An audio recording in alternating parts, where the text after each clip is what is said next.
చైత్ర పున్నమి శుభ ఘడియలలో మహర్దశయందు హనుమ అంజని దేవి గర్భమున రుద్రాంశతో పుట్టిన హనుమ పుట్టుకతోనే కుంకుమ పట్టు వస్త్రముతో హనుమా నీ ముఖము ఎరుపు బంగారు మెరుపు నీ రూపం హనుమా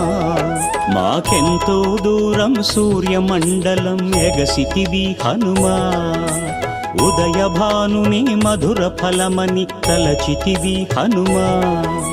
పట్టి మింగుటకు పట్టు వీడని దిట్టవు ఓ హనుమా వజ్రదేహ ఉద్దండ ధీరముల్లోక వీర హనుమా